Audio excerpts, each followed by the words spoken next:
E você já ouviu falar de alienação parental? Olha, se não tiver ouvido, tenho certeza de que você já soube de alguma história envolvendo essa situação. Quer ver? Você conhece algum pai ou mãe que tenta afastar o filho de algum deles? Ocorre muito quando os casais se separam. E falar mal do outro, fazer falsas acusações. A tudo isso é dado o nome de alienação parental. A repórter Gabriela Faria nos conta mais detalhes de como casos assim acabam se tornando cada vez mais comuns atualmente. Olha só.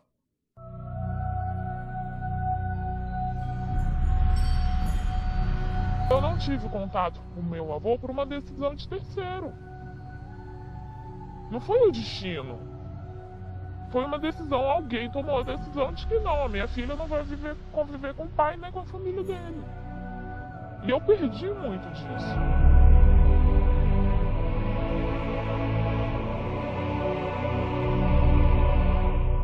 O depoimento marcante de uma filha que foi afastada do convívio do pai.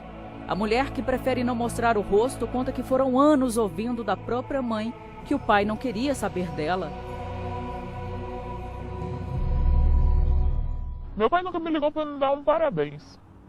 Um dia do meu aniversário, não sei nem se ele sabe. Eu aprendi o nome do meu pai com 6 anos de idade, quando ele me ensinou o nome dele. Tanto que o sentimento que eu tenho que trabalhar sempre até hoje é de rejeição. Porque pra mim era assim, olha, o cara nunca te ligou, nunca te deu parabéns, nunca te mandou um presente. Não só quer saber se você tá viva ou morta. É um cara que, pra ele, se você não existisse, era melhor. O que essa filha viveu durante toda a infância é mais comum do que se imagina. Histórias de mães e pais que mentem, caluniam, tramam com o objetivo de afastar o filho do ex-marido, da ex-mulher, sempre existiram. O que mudou é que essa prática agora tem nome: alienação parental.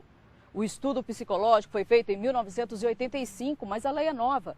Criada em 2010, começou a ser utilizada para ajuizar processos de disputa de guarda de menores nos tribunais. A primeira ação que chegou ao STJ tratou de uma mãe que, além de inventar mentiras ao filho sobre o pai, como violência e abuso sexual, fugiu com a criança para o Rio de Janeiro, após a justiça julgar improcedente um pedido que privava o filho do convívio com o pai.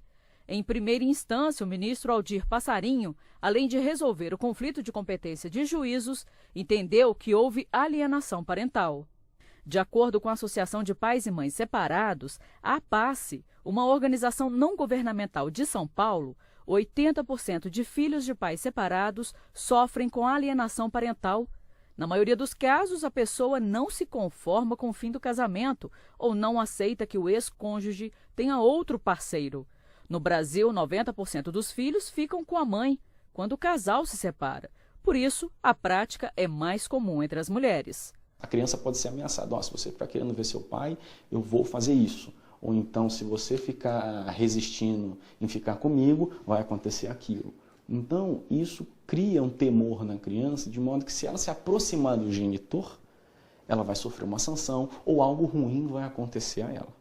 Para a criança, muitas vezes, as marcas ficam para a vida toda. Tristeza, às vezes desenvolver baixo rendimento na escola, às vezes raiva, repulsa a um dos genitores, então comportamentos agressivos. Então, esse contexto de violência, esse contexto de disputa familiar em função dos filhos, na verdade, acaba trazendo para eles um clima de muito sofrimento, tanto para os filhos quanto para os pais também. Os pais têm que entender, o filho não é um objeto. E a relação homem e mulher é diferente da relação pai e filho.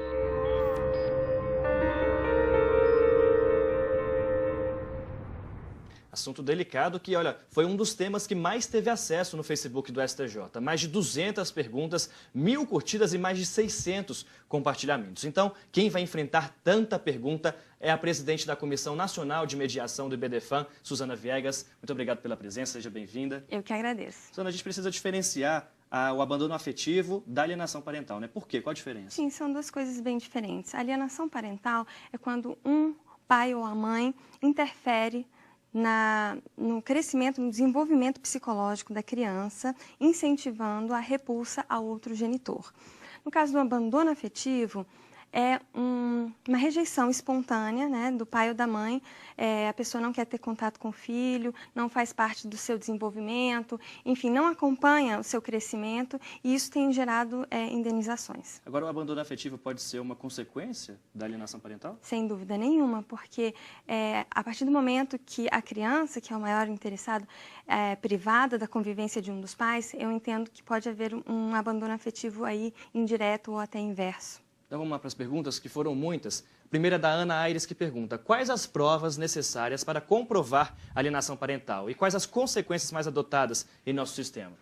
Bom, é um conjunto de provas, podem ser provas documentais, prova testemunhal, principalmente a prova pericial, porque é um processo bastante complexo que precisa apurar, né, circunstâncias, fatos, se realmente ocorreram, fatos que levam à alienação parental. E as consequências mais frequentes nós estamos começando a ver agora, né? Porque é uma lei relativamente nova. 2010, então, né? Vai desde a advertência, a fixação de multa, também a inversão da guarda, não havendo possibilidade do exercício da guarda compartilhada, e até mesmo em casos extremos, a suspensão do poder familiar. A criança, muitas vezes, pode prestar o testemunho ali, ser ouvida? Na verdade, no contexto da alienação parental, existe o que nós chamamos de estudo psicossocial. Então, a criança não é ouvida na vara de família, enfim. Existe um estudo em que os profissionais da área da psicologia e da saúde também avaliam a situação daquela família, fazem entrevistas com os pais, com a criança, até mesmo podem realizar uma visita na casa da família para saber se realmente estão ocorrendo indícios de alienação parental. Ok. A próxima pergunta é do Douglas Apater. A alienação parental pode ser praticada por qualquer membro da família? E existe uma escala para se caracterizar um caso de alienação parental? E muita gente acha que é só pai e mãe, né? Pois é. É só? Normalmente só pai e mãe, porque a gente está falando aqui também do interesse, né, de agir. Então, se eu estou achando que há prática de alienação parental, eu tenho a guarda, ou então eu tenho direito de visitas, ou sou a mãe ou o pai. Mas também há casos excepcionais em que o avô tem a guarda, a avó tem a guarda, os tios têm a guarda. Mas nesse contexto de alienação parental, outras pessoas, terceiros, podem também contribuir para o quadro, como, por exemplo, tios, tias, madrinhas, avós, que contribuem para a alienação parental, estimulando a rejeição ao outro pai ou mãe. Então, não é só pai e mãe. Não, no contexto todo, não só pai e mãe, envolve outras pessoas. Ok. A Virgínia Bastos pergunta: uma mãe que detém a guarda da criança e por morar em outro país não permite qualquer contato com o pai, e cita várias formas aqui, nem mesmo fotos. Isso caracteriza a alienação parental? Ela está no exterior, e como proceder, já que ela está em outro país? Bem, nós temos aí um fator que complica, né, a situação, porque é a distância. Mesmo assim, eu vejo que os pais eles têm que estimular, né, ao máximo a convivência com o outro, esteja ele na mesma cidade ou não, esteja em outro país. Então, em função da tecnologia da qual dispomos hoje, por que não, né? E agora, se estiver realmente havendo uma proibição, então caberia sim uma ação de alienação parental, só que aí nós enfrentamos também a questão do tempo, a demora, em função da própria distância. Ok. O Flávio Saraiva pergunta: o Estatuto da Criança e do Adolescente prevê algum artigo a síndrome de alienação parental ou somente a Lei 12.318 de 2010 é a que trata sobre o assunto? O Estatuto da Criança e do Adolescente é anterior à Lei de Alienação Parental, portanto, não possui nenhum artigo expresso que trate de alienação parental propriamente. Porém, é um corpo de normas, de regras jurídicas que se harmoniza com a lei de alienação parental. Por quê? Porque é regida por princípios, entre eles o da dignidade da criança e do adolescente, o melhor interesse da criança e do adolescente e também da proteção e da garantia da ampla convivência familiar. Próxima pergunta é da Suelen Cortez. Qual a punição para a alienação parental? Pode o filho ser afastado do pai em virtude da alienação? Complicado, Bom, hein? há várias punições, como eu falei, advertência, multa, fixação cautelar do domicílio para que o pai ou a mãe não se mude para outra cidade com a finalidade de afastar, né, mais ainda o filho do outro genitor. Mas o que acontece? Nós temos várias sanções, porém elas às vezes são de difícil aplicação. Multa, por exemplo. A multa, sim, é uma boa ideia. Porém, às vezes a pessoa não tem nenhum patrimônio que permita cobrar a multa. É isso? Então, acho que precisamos rever ainda as formas de punição, mas, enfim, há várias gradações de acordo com o fato ocorrido, havendo indícios, o juiz ele vai poder aplicar a pena mais leve ou a pena mais grave. Olha, um tema interessante. Não saia daí que na volta do intervalo a gente continua com as respostas. Já, já. Olha, nós voltamos com a presidente da Comissão Nacional de Mediação do IBDFAN, Suzana Viegas, que está respondendo às dúvidas que foram deixadas no nosso Facebook. Então vamos para a próxima pergunta, que já é a da Heloísa Gonçalves. O fato de um pai não se importar com o filho, não vê-lo e nem pagar a pensão, é considerada alienação parental? Não, isso, na verdade, é o abandono afetivo e material. É porque o pai não se importa com o filho, ele aparentemente não o procura, e também há o abandono material porque ele não presta assistência, não paga a pensão alimentícia, que é um direito da criança e do adolescente, é um dever dos pais. Próxima é da Lari. Segundo o STJ, quais são as sanções para os alienadores? São as sanções previstas na lei de alienação parental. Então, por exemplo, uma delas é a mudança do regime de guarda, né? E também pode fixar cautelarmente o domicílio da pessoa para que não fuja com a criança com o intuito de afastar fisicamente e impossibilitar o convívio. Ok. Rafael Viana pergunta, qual a melhor forma de provar a alienação parental? Uma prova que seja considerada mais eficaz e possa levar de fato a uma decisão. Tem? São várias provas, mas na minha opinião a melhor prova é aquela que resulta do estudo psicossocial, associada às outras provas, a prova documental, a prova testemunhal. A perícia, ela vai auxiliar o juiz, ela vai dar mais elementos para que o juiz possa formar o entendimento dele a respeito daquela situação.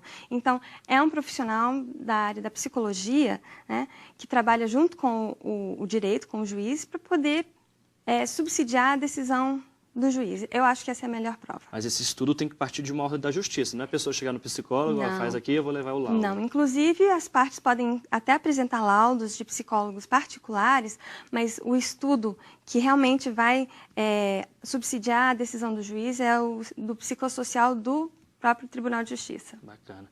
E a Vitória pergunta, uma mãe de um menor de 2 anos de idade, natural de um estado diferente do pai, após o término do casamento, pode regressar para o estado de origem sem que seja acusada de alienação parental? Sim, a Constituição garante o direito de ir e vir, desde que não haja abuso desse direito.